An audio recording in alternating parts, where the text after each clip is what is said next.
Compartilhar com você hoje o encerramento dessa série, Em Posse da Promessa. E nós estamos falando nos 4 domingos de setembro.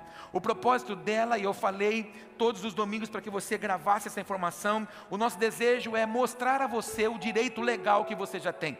O Senhor nos constituiu herdeiros e co-herdeiros em Cristo. Então, nós já somos detentores da promessa. Aprendemos nessas semanas, nesses domingos, de que todas as promessas, todas as palavras que o Senhor direcionou a nós, tem nele o sim e por Cristo o amém. Então, muitas vezes, por não termos a identidade de filho, a identidade do Senhor estabelecida em nós, começamos a andar à margem do caminho, como santos pedintes ou como mendigos espirituais. E até acabamos fazendo campanha de 7 dias, 7 meses, 7 semanas, 7 anos, para tentar buscar alguma coisa que já é nossa por direito e por herança. Então, muitas vezes a cegueira que está diante de nós não nos faz acessar aquilo que Deus tem para nós. Nós aprendemos desde o primeiro domingo de setembro acerca de nós entendermos que somos detentores dela, que nós somos chamados para a promessa. Depois aprendemos a tomar posse dela. Semana passada, a viver além da escassez. E hoje nós vamos aprender sobre isso daqui,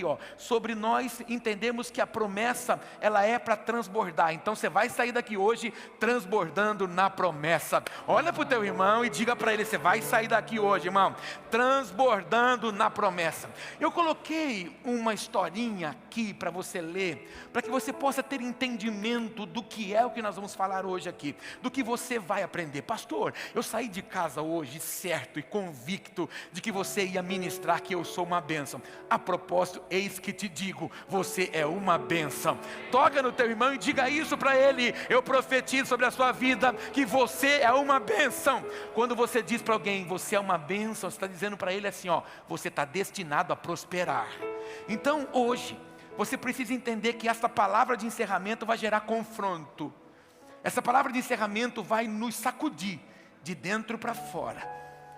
E eu tenho certeza que no final desse culto você vai agradecer a Deus porque você veio, porque você vai entender o real propósito do Senhor para a sua vida. O texto ali, essa historinha que eu coloquei ali é uma represa, ela retém água, mas um rio flui e irriga a terra.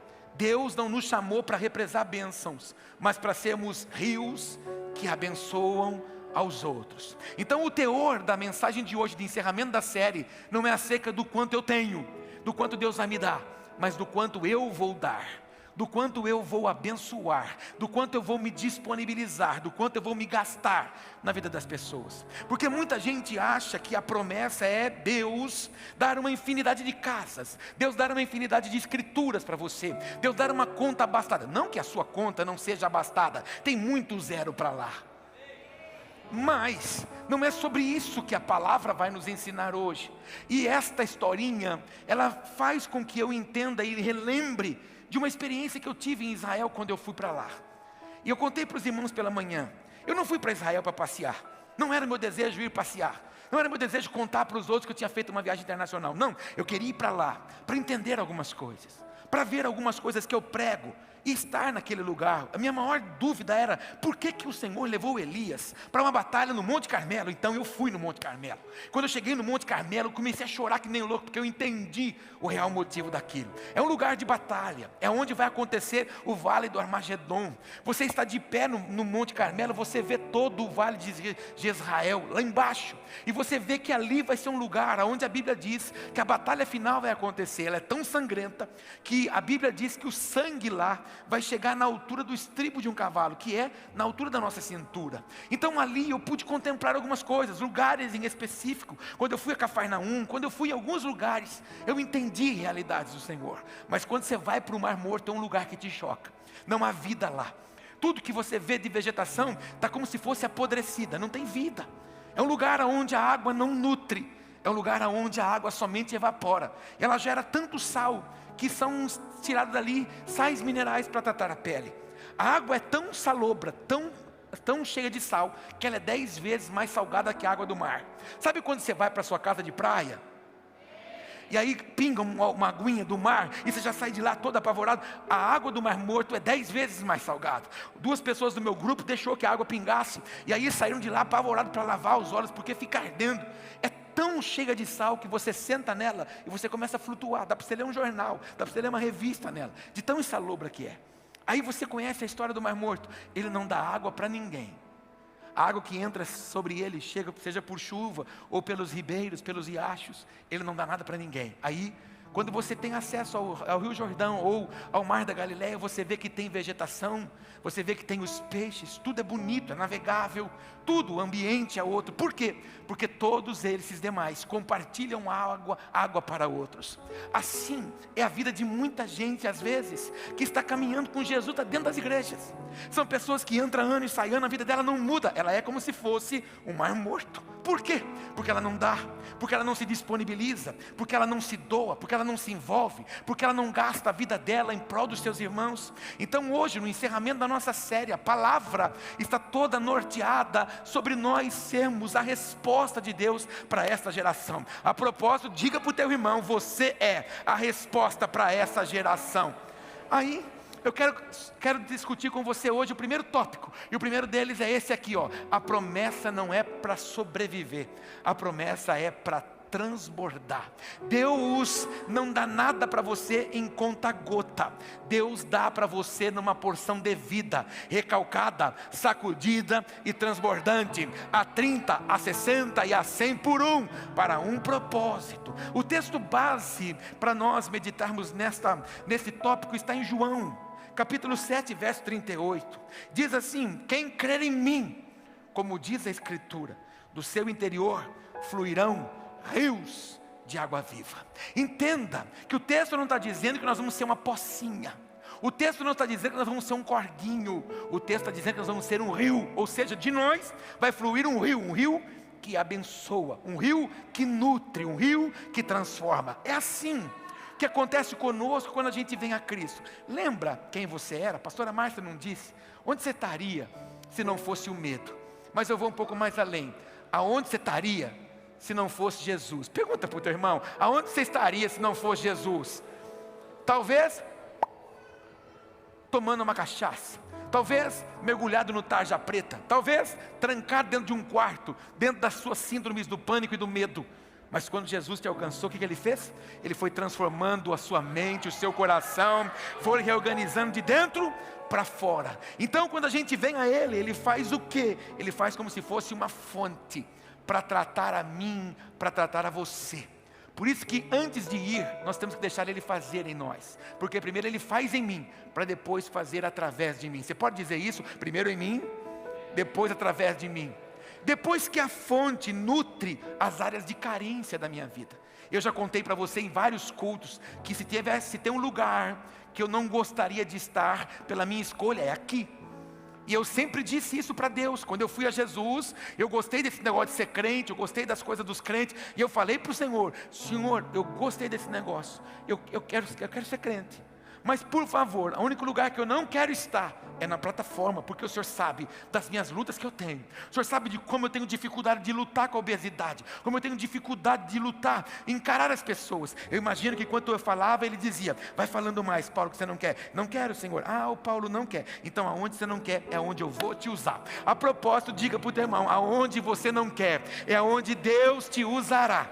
Escute, meu Deus, olha aqui, cada culto é um culto mesmo, né? Ó, Jesus não vai fazer o que você quer, Jesus vai agir aonde você depende. Para mim seria muito mais prático estar lá agora, sabe aonde? Lá na lojinha vendendo Bíblia, ali. Ah, irmão, é a minha área de governo, é a minha área de domínio. Eu gosto, fazer comércio é comigo, fazer negócio é comigo. Eu vendo até pingo d'água, aleluia. Mas ali é meu lugar de domínio, aqui é meu lugar de dependência. Deus ama usar pessoas que dizem: ali eu não vou, ali. Irmão, a propósito, quantos aqui que estão aqui hoje disseram assim: eu jamais entrarei numa igreja de crente? Esse povo louco que fica, aleluia, oh glória, tudo louco, Deus não é surdo. Seja bem-vindo à loucura. Você falou que não vinha, Ele te pegou. Você falou que não queria, Ele disse: eu vou alcançar. Você percebeu que foi de dentro para fora, não foi por força. Alguns dizem que se não vem no amor, vem na dor. Não, não, não. Todos vêm no amor. Foi o amor que te alcançou. Foi a graça que te alcançou. Para quê? Por você ficar sentadinho, pleno, perninha cruzada, arzinho condicionado. Inclusive está gelado hoje, hein, pastor? Foi para isso? Não, irmão.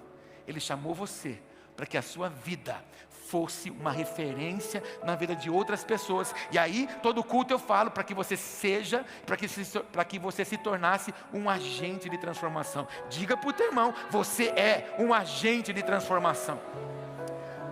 Por favor, mude essa tela para a gente aprender. A promessa de Deus não é apenas para nós, é para que nós resistamos ou sobrevivamos, mas que vivamos em abundância e sejamos uma fonte para outros. O Evangelho não é escassez, o Evangelho é plenitude. Israel no deserto sobreviveu ao maná.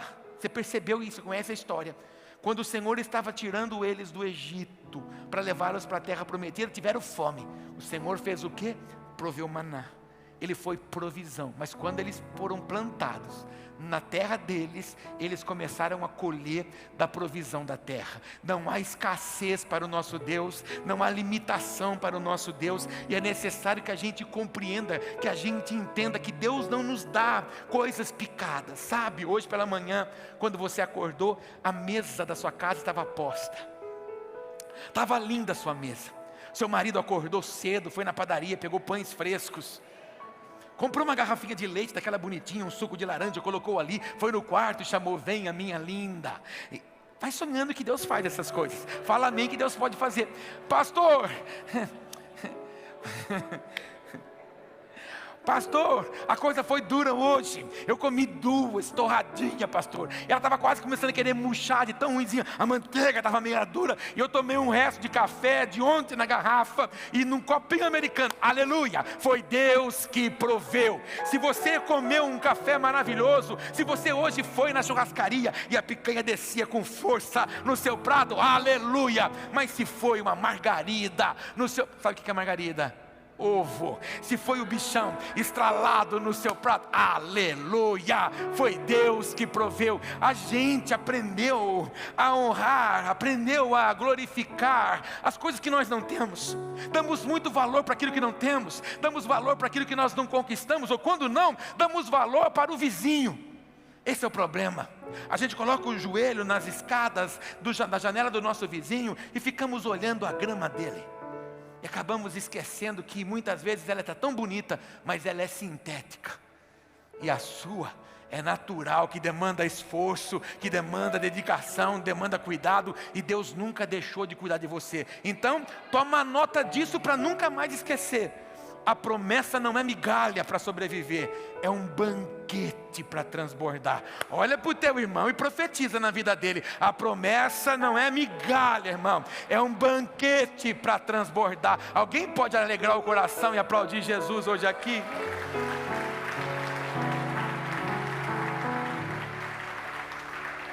Nós estamos escalonando. Eu estou contando algumas coisas para chegar no ponto da palavra hoje. Segundo, que nós aprendemos hoje: o transbordar é para abençoar gerações. Bate no peito e diga isso: Deus vai transbordar em mim para que eu possa abençoar gerações. E eu estou preocupado. Hoje de manhã eu tirei as sandálias do medo com o futuro da igreja. Por que você está falando isso, pastor? Porque algum tempo atrás eu participei de uma feira com a pastora Márcia. Uma feira que era só para material escolar. E nós ficamos 2 dias andando naquele pavilhão, maravilhoso. Só que nós ficamos chocados, porque as carteiras que vão chegar nas escolas, em mais de um ano talvez, elas já não têm mais livro escrito, não tem mais caderno escrito. As crianças não vão ter mais lápis, as crianças não vão ter mais canetinha para pintar as coisas, porque as carteiras já estão vindo prontas, com telas, assim como essa aqui, e ela passa a mão, e ela vira a página do livro. O professor diz para eles: olha, clica aí porque o livro já está liberado aí. Clica aí porque agora a sua prova está aí na sua tela. A nota dos teus filhos vão ser pela nuvem, vai ser tudo artificial. Irmão, meu Deus do céu, nós que temos mais de... Deixa eu ver de novo os que tem mais de 40, deixa eu te conhecer outra vez. Nós tivemos Enciclopédia Barça, oh meu Deus, nós tivemos a secretaria. Lembra quando a professora falava: vou te levar para a sala da diretora? Meu Deus do céu, dava pânico em nós. Por quê? Ir para a sala da diretora, sangue de Jesus tem poder, não é? Eu estou desesperado, porque ali dentro daquelas salas que tem ali, tem algumas crianças que eu não sei qual é a igreja que eu e você vamos entregar para ela daqui a um ano. Se nós continuarmos como nós estamos, corremos um grande risco de entregar uma igreja frágil para eles. Estamos fracos, estamos inconstantes, estamos oscilantes. As paixões do mundo estão alcançando os crentes. Na igreja não se prega para não convertidos. Na igreja hoje se tem que pregar a palavra motivadora para motivar crente. Por que se distraíram? Por que se envaideceram? Olharam para as benfeitorias do mundo, pegaram o título de ser cristão. E aquelas crianças, em 2004, quando essa igreja nasceu, a minha preocupação era mostrar para o Vitor, porque nós não tínhamos a Débora nasceu um ano depois que a igreja nasceu, e minha preocupação era que igreja que eu vou entregar para eles, porque lá em 2004 tinha vários rumores, de pastores que eu conhecia, que estavam perdendo seus filhos, perdendo para as drogas, filhos de pastores indo para o homossexualismo, para o lesbianismo, filhos de pastores que não queriam mais servir na igreja. Por quê? Porque o pai tem tempo para todo mundo, porque o pai agrada todo mundo, mas não tem tempo para casa, porque o pai ama todo mundo, porque todo mundo chama o pai de pai, mas o pai não está em casa muitas vezes para supri-los. Então para eles não tinha mais prazer estar na casa. Então eu pedi ao Senhor que me desse condições de gerar equilíbrio, de formar os meus filhos com paixão ao Senhor. Se você perguntar para o Vitor e para a Débora, o que eles mais ouviram foi: nunca perca uma paixão de amar o Senhor e de servir as pessoas. Não por aquilo que elas fazem, não por aquilo que elas nos dão, mas porque é a nossa missão servir as pessoas. Aí alguns dizem assim: ah, pastor, mas para você é muito fácil educar filho porque você é o pastor. Pois é, se você tivesse envolvido nas coisas da igreja, os seus filhos também teriam paixão com as coisas da igreja. Talvez você escolhe o domingo que dá para vir, talvez você escolhe a quinta que dá para vir, então seu filho não vai ter paixão com as coisas de Deus mesmo. Aí depois ele sai da salinha onde Jesus foi derramado lá, e aí você entra com ele no carro, em vez de ele ouvir a certeza, a afirmação do que você ouviu no culto, e você fala mal dos outros, critica o irmão, critica a igreja, critica o pastor, então o seu filho vai ter paixão por isso? Não vai. Então ela não vai ter vontade de estar. E aí muitos crentes estão indo buscar filho na cadeia. Por quê, irmão? Porque não ensinaram a eles o caminho de Cristo, ensinaram a eles o lugar de uma placa. Não ensine para o seu filho uma placa, ensine para o seu filho Jesus, porque se ele amar Jesus, estar na igreja é consequência. Mas os nossos filhos precisam ver paixão em mim. Não adianta nada vir no culto, sermos crentes aqui, aleluia, oh glória, oh no manto, mas na semana inteira não lê a Bíblia. Nossos filhos vão nos ver ler, nossos filhos vão nos ver orar, nossos filhos vão nos ver servir. Eu tenho preocupação do que aquelas crianças vão encontrar daqui a alguns anos. Se nós continuarmos assim, oscilantes como estamos, aquelas crianças, aquela geração ali, corre risco. E o meu trabalho como pastor nessa igreja tem sido inculcar o serviço na sua cabeça, inculcar a mordomia na sua cabeça, para que você aprenda a amar os seus irmãos. Sabe, você precisa entender que Deus te chamou como se você fosse uma bucha. Nós que temos mais de 40 anos sabemos que quem já tomou banho de bucha? Não é aquela bucha que você vai hoje na Drogazil, que você vai no supermercado e compra toda costuradinha, e tem um lugarzinho para você enfiar a mão em... Não, era umas bages desse tamanho que a mãe comprava, e às vezes ela estava até meio verde ainda, deixava pendurada no quintal para secar. E aí quando a gente chegava da escola sujo, estava lá a bichona pendurada no nosso banheiro. Aí a gente pegava ela, pensa que ia tomar banho com aquela bucha pela primeira vez, aquilo está seco, irmão. Aquilo vem arrancando, deixa a gente no couro vivo, irmão. A gente saía vermelho, quem é branco que nem eu então? Minha mãe fala: o que aconteceu? A bucha, mãe, a bucha. E quando a gente estava tomando banho, de vez em quando eu falava: ai meu Deus, o que era? Era uma semente preta da bichona. Você lembrou, né, irmão? Aquela semente que grudava de nós. Aquela bucha, depois que você usava ela pela primeira vez, ela ficava frágil, mole, manipulável, ela inchava. Por quê? Porque ela estava se consumindo para gerar limpeza na vida de alguém.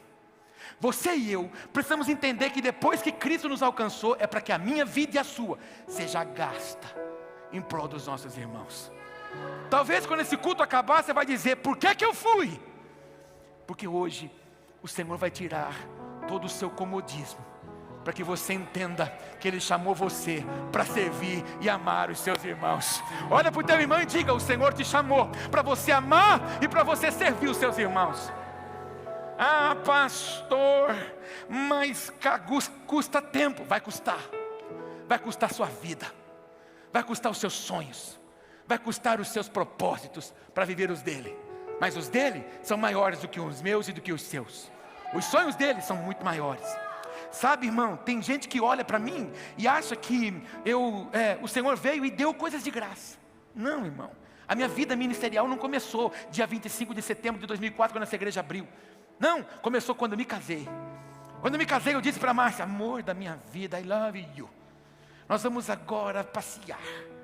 Nós vamos viver agora sim. A gente trabalha de segunda a sexta. No final do expediente, pegamos a nossa malinha e vamos embora passear. Aí, sábado a gente acorda na cidade que a gente vai estar. No domingo a gente procura uma igreja lá, celebra, participa do culto, se der. E se não, a gente volta para casa. E aí depois arruma tudo e vamos trabalhar na segunda-feira. Fiz uma vez. Porque eu casei 12 de junho de 99. 4 de agosto o pastor me chamou para servir na igreja. Eu era gerente comercial de uma cartonagem aqui. Eu tinha uma função importante. Todo o fluxo de venda da empresa passava por mim. Eu servia na igreja de segunda, terça, quarta, quinta, sexta, sábado e domingo. Servia segunda, terça, quarta, quinta, sexta, sábado e domingo. Não tinha escala na igreja não, irmão. E de domingo era 2 horários, tinha que ir nos 2. E trabalhava na empresa. Então, amado, tudo custou. Foi semente plantada. Foram sementes, foram lágrimas jogadas ali. Para quê? Para que as colheitas possam vir. Tudo que você plantar no reino, você vai ter uma colheita abundante em nome de Jesus. Olha o texto que você vai ler comigo, Gênesis 26. Isaac estava vivendo um momento de caos.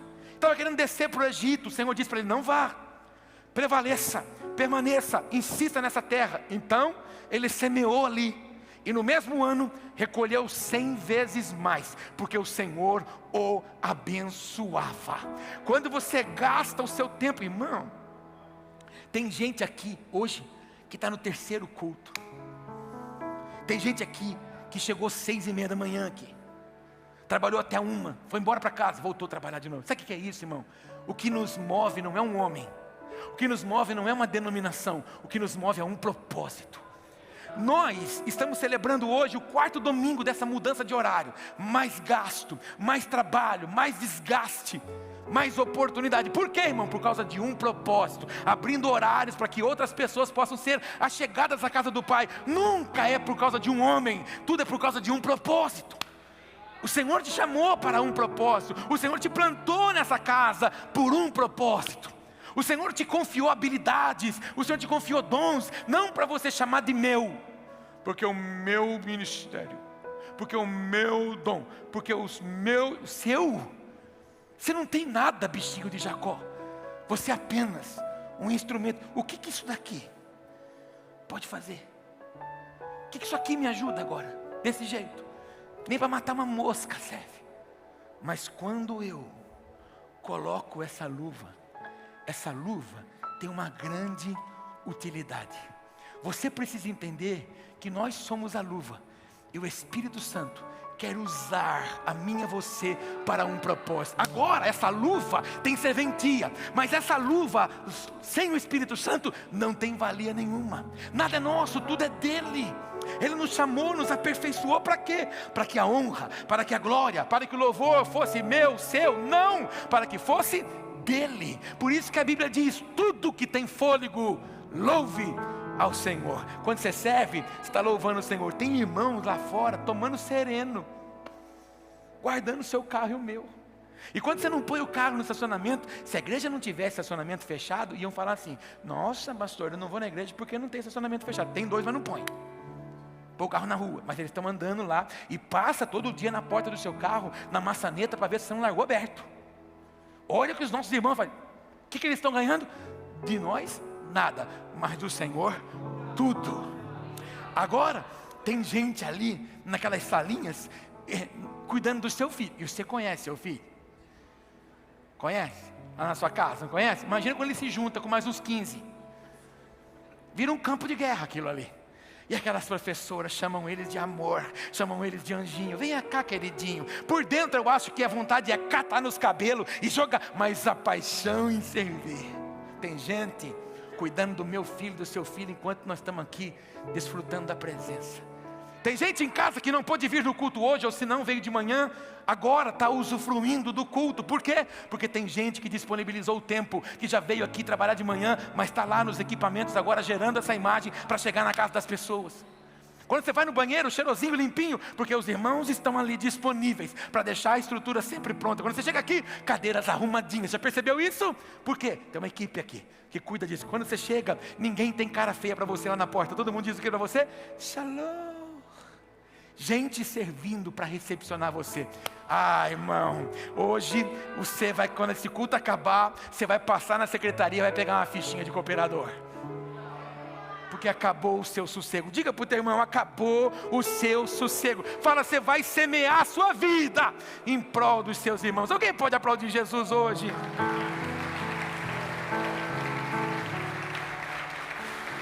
Ó, o transbordar nunca é apenas para nós, mas para marcar gerações.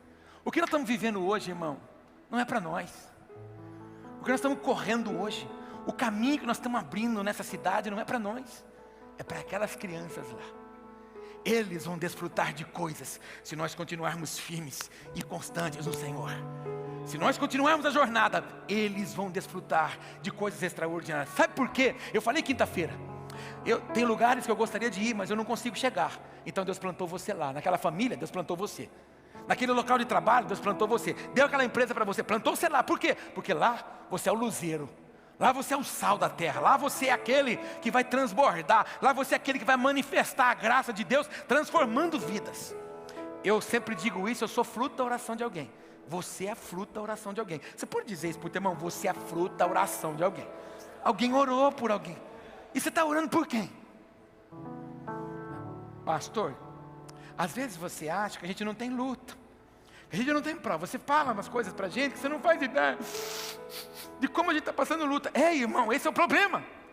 Valoriza demais a dor, valoriza demais a luta. Esquece que o meu, o seu, o nosso Redentor vive. E em breve esmagará a serpente debaixo dos seus pés. A luta, a adversidade, a gente aprendeu aqui, nos leva para alcançar o propósito, mas a gente se abate. E com isso, acabou de morrer gente agora. Gente que não conhece Jesus. Porque nós os acomodamos com o conforto dos bancos da igreja. O Senhor está nos chamando, irmão, para nós tocarmos gerações. A promessa é muito mais do que coisas. Ah, pastor, mas eu pensei que eu fosse me converter, virar crente, como dizem por aí, e aí eu ia ter muitas posses, muitas escrituras. Não, você vai ter muitas, mas antes de você ter, nós precisamos ser. Ser o quê? Discípulo de Jesus. E o discípulo de Jesus faz aquilo que o discipulador fazia. Nós fazemos o que o nosso amado faz. José prosperou no Egito, não apenas para ele, mas para salvar a sua família e nações inteiras da fome. Lembra do que José passou? José poderia ser o personagem mais depressivo da Bíblia. José poderia ter todas as síndromes desse tempo moderno na vida dele. Mas José, aonde estava, fazia o quê? O irmão Zé servia. Aonde o irmão Zé ia, ele servia. E não agradava todo mundo, lavava ele para a prisão, ele continuava servindo lá. O dia que ele podia vingar, o dia que ele estava num lugar de autoridade, que ele se dá conhecido por seus irmãos se apavoram. Ele podia ter dito, agora vocês vão ver, vocês vão pagar caro o que vocês me fizeram. Mas José olha para os irmãos dele e diz assim, olha, o que vocês fizeram foi tão bom, porque contribuiu para esse tempo aqui. Foi por causa do que vocês fizeram que Deus agiu, e eu estou aqui, fique tranquilo. Não vou fazer com vocês o que vocês fizeram comigo. Vou suprir vocês e vou suprir a casa de vocês. Você está entendendo, irmão, que um propósito é muito maior do que as nossas dores? Você entendeu que um propósito é muito maior do que as nossas lutas? Você já percebeu que é muito maior do que as frustrações, decepções com gente? Eu estou ensinando isso aqui a todo culto. Você quer ser abundante em Deus? Para de olhar para o ser humano. Seu problema é esse, você cria expectativa em gente. Falha demais. E a gente às vezes, ai, porque pastor, você não sabe o que fizeram. E o que você fez? Você não magoou ninguém. Você é santo, barroco, tem uma auréola na sua cabeça. você não magoa ninguém, você não maltrata ninguém, você é o... Não sei porque não foi arrebatado ainda, Enoque. Esse é o nosso problema. Todo mundo, porque ninguém presta, só você, santo querubim. Oh, deveríamos adorar você, não Jesus. Esse é o problema nosso.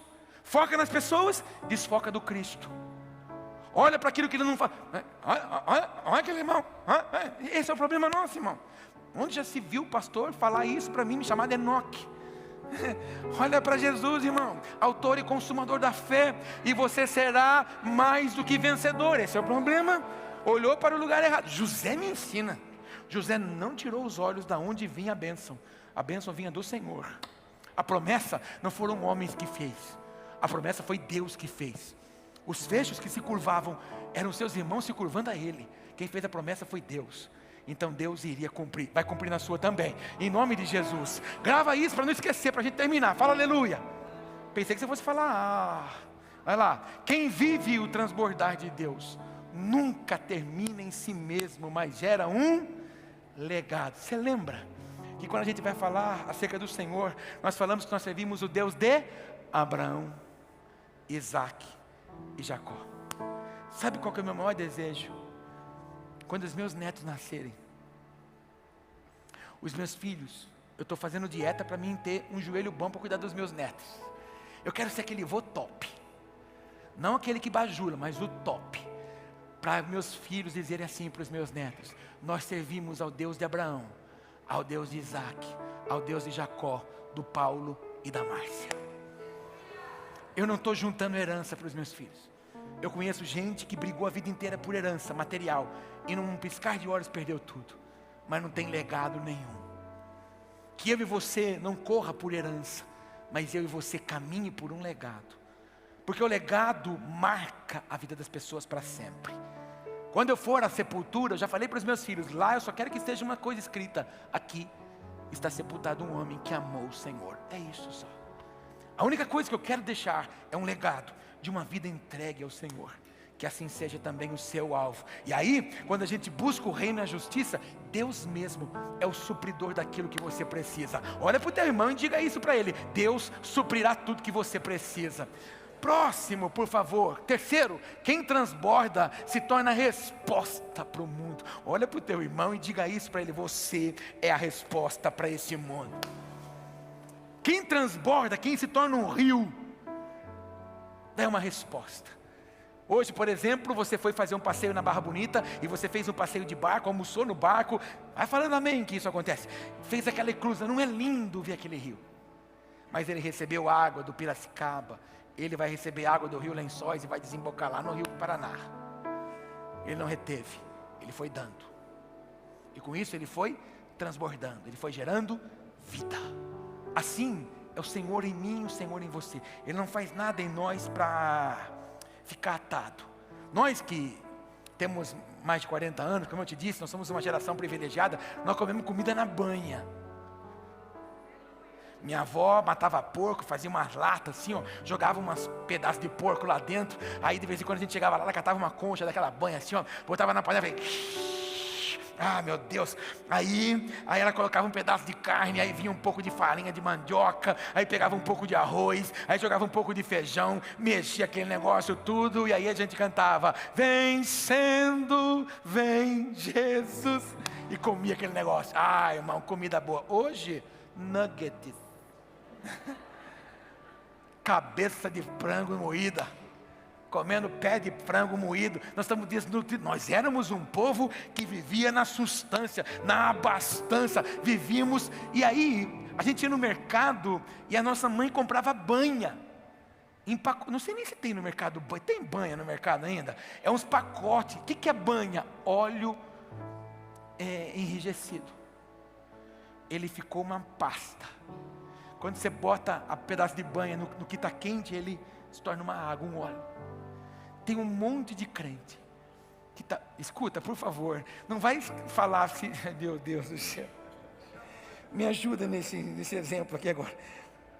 Não vai falar que eu te chamei de banha, mas tem um monte de crente banha. Você está entendendo o que eu estou falando ou não? Está conseguindo entender? Tem um monte de crente que é banha. Porque é um pacote, está lá emprestado, não faz nada. E quando a gente não faz nada, a gente dá um trabalho, irmão. Porque aquilo que não se move na sua casa junta poeira. E crente que não trabalha, dá trabalho. Por quê? Cabeça vazia se torna uma metalúrgica do Satanás. Aí ele vislumbra. Aí em vez de ele abençoar, ele arruma defeito. Aí em vez de ele ser bênção, ele fala: por que a luz pisca? Por que tem fumaça? Por que a parede é preta? Me dê luz azul parecendo um céu, produção. Luz azul, isso. Por quê? Só põe defeito. Por quê? Porque não trabalha.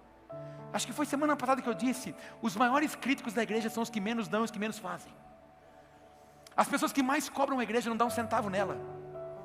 E exige o que não dá. Como é que você vai exigir do que você não faz? Porque a igreja tinha que fazer social. A igreja faz. Ou você acha que isso aqui, um anjo robusto como o evangelista Mike, um anjo de asas douradas vem aqui e diz assim: pastor Paulo, quanto que as contas a provisão vem de um coração generoso, irmão, disponível. Enquanto há muitos que criticam, há tanta gente que se move, irmão. E a cada dia Deus está saculejando mais e as pessoas estão se movendo. Por quê, irmão? Porque nós entendemos que não é para um homem, é para o rei e para o Senhor de tudo, Senhor de todas as coisas. Sabe por quê, irmão? Porque a Bíblia diz que Ele é Rei dos reis e Senhor dos senhores. Não, vou falar de novo que você não entendeu. Ele é Rei dos reis e Senhor dos senhores. Olha, o papel nosso.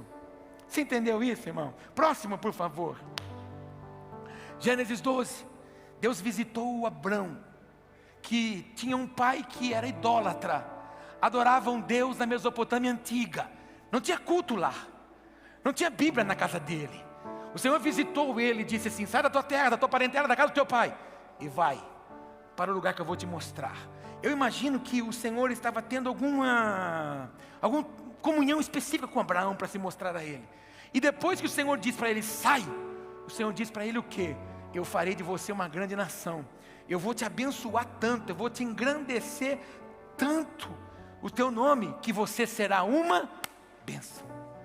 E você já conhece a história. Um ventre estéril. Sara tinha um ventre paralisado, não tinha vida ali. Ele olha para a promessa e dá passos segundo aquilo que Deus fez. Por quê? Porque ele sabia que não viria da sua força, mas viria da sua obediência. Nada é na nossa força, tudo é na nossa obediência. Olha para o teu irmão e diga para ele: nada é na sua força, tudo é na obediência. Olha lá, Deus nos chama não para sermos depósitos, mas para sermos canais. Escute, por favor. Já falei isso aqui, um monte de culto, mas 1000 vai ser o 1001º. Deus não te chamou para você criar muro. Deus te chamou para você criar ponte. Deus se chama de elo de conexão. Quinta-feira eu falei: já passou na rua e já viu aqueles homens trabalhando na calçada? Tem um guarda-sol aberto, eles estão sentados no chão, do lado dele tem um monte de pedra, chama pedra portuguesa, uns quadradinhos assim. Aí ele coloca uma, ele pega a outra, não dá, ele pega um martelinho, tira um pedacinho e encaixa a outra. Aquilo é pedra sacada da natureza e vai encaixando uma a uma. Isso aqui, ó, é formato, isso aqui é padrão dos homens, isso aqui é Babilônia. Isso aqui é tudo formato, em série, as pedras não. É por isso que a pessoa do seu lado não é igual a você.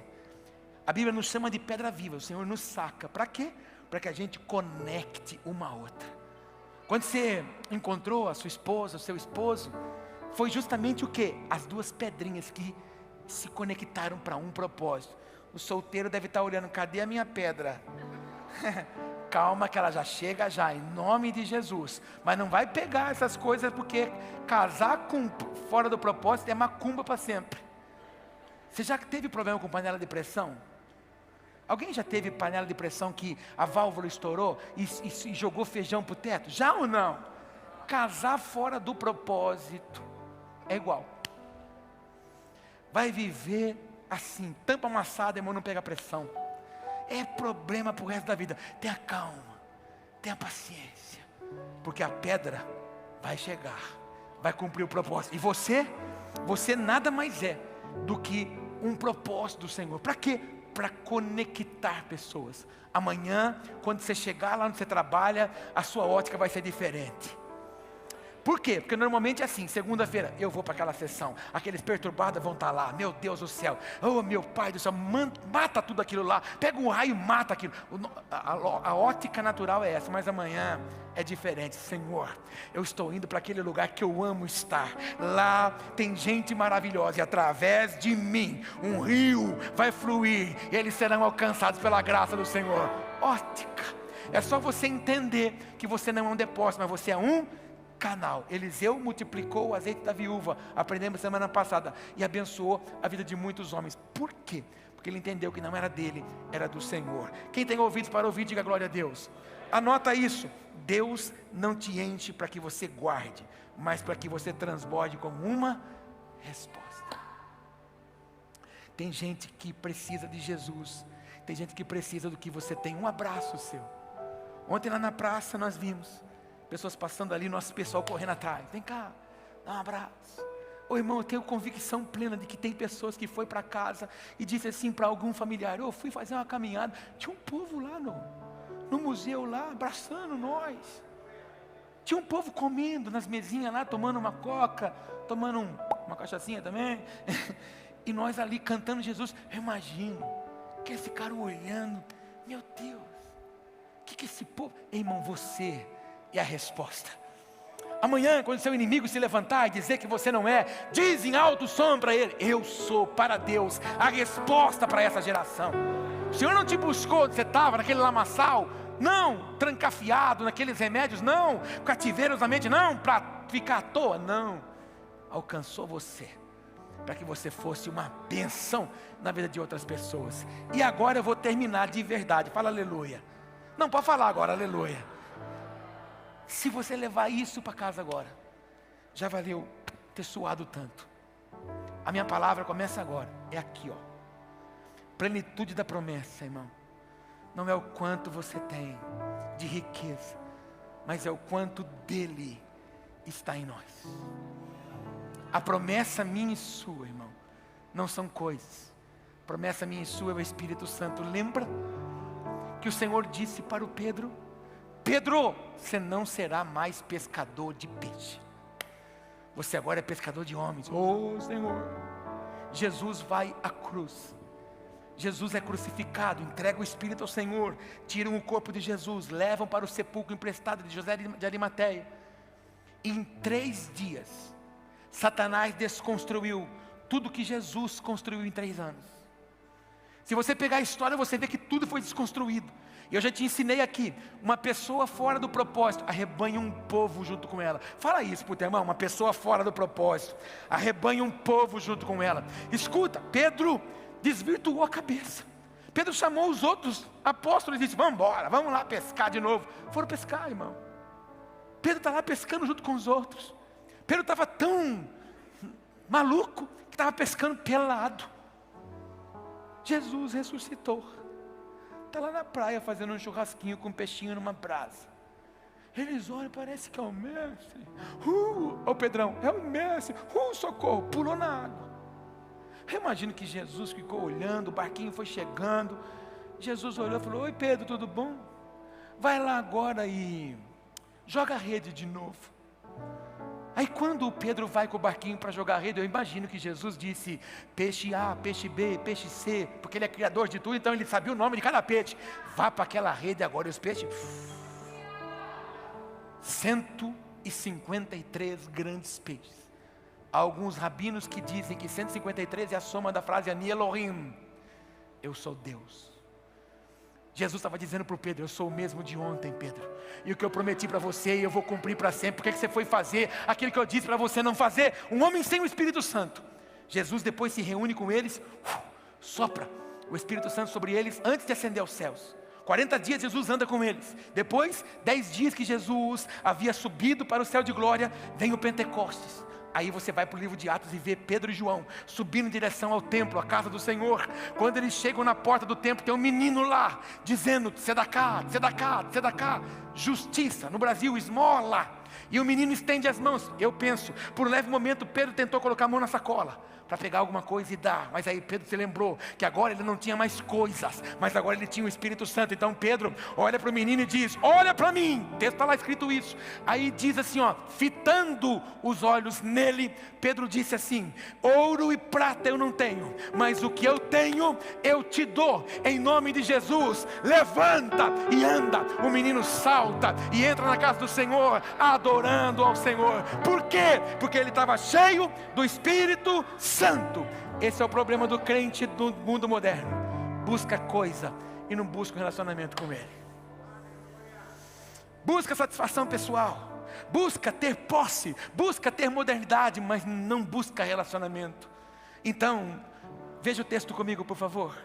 Efésios capítulo 1, verso 13 e 14. Em quem também vós, depois que ouvistes a palavra da verdade, o evangelho da vossa salvação, tendo nele também crido, fostes selados com o Espírito Santo da promessa, o qual é o penhor da nossa herança até o resgate da sua propriedade, em louvor e glória. Você foi marcado e cheio do Espírito Santo. Irmão, escuta, eu fico imaginando a conversa do Pai, do Filho e do Espírito Santo.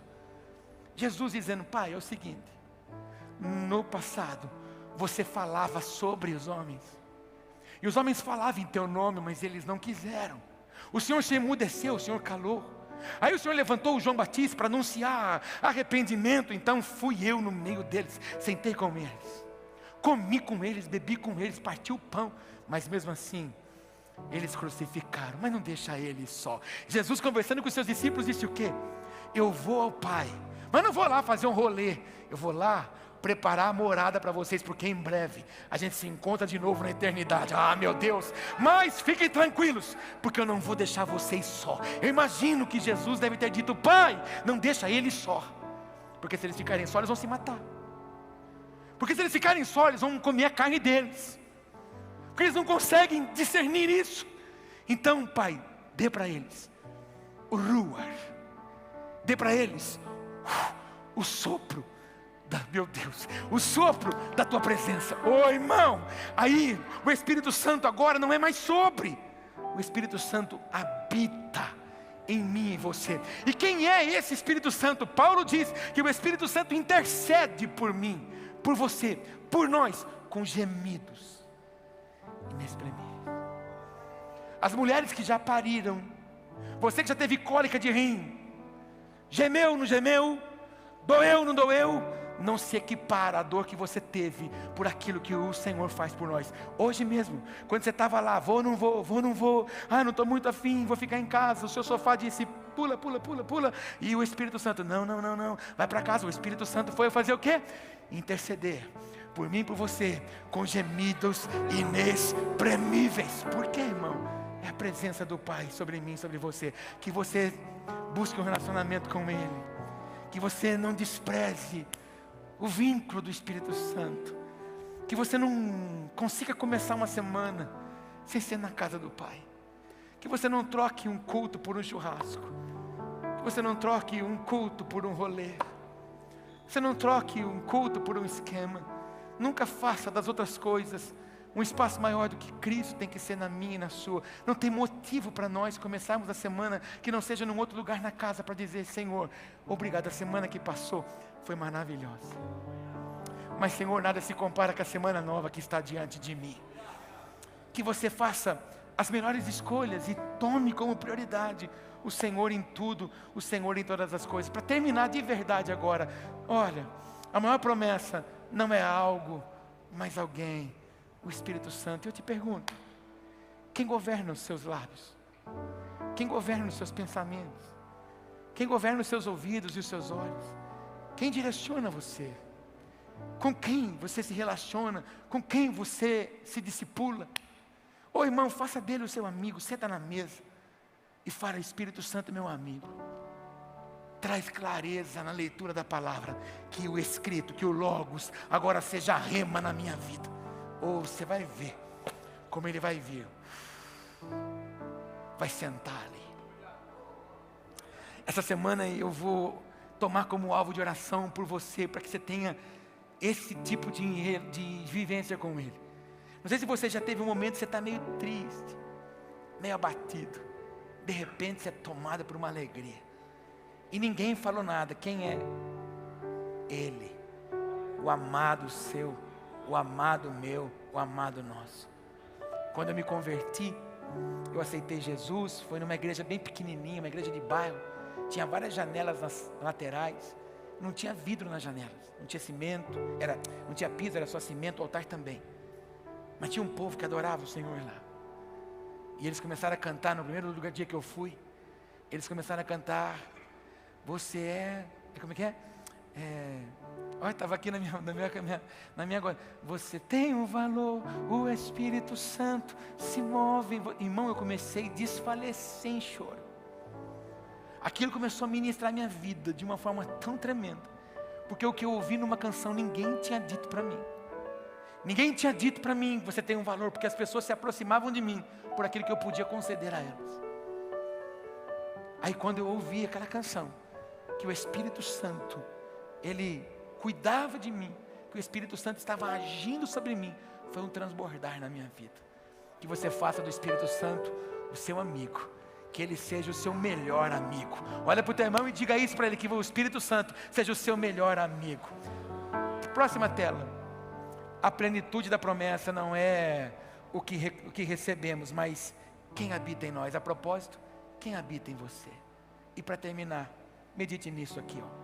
Quem vive em posse da promessa não acumula, transborda para transformar gerações. Está bem pequenininho ali embaixo para você se esforçar, para você ler. Vou contar até 3, você vai falar bem forte. Vamos lá? 1, 2, 3. É só você olhar para o irmão do lado e dizer isso com força para ele. Você é a resposta para essa geração. Você pode aplaudir Jesus e ficar em pé, irmão?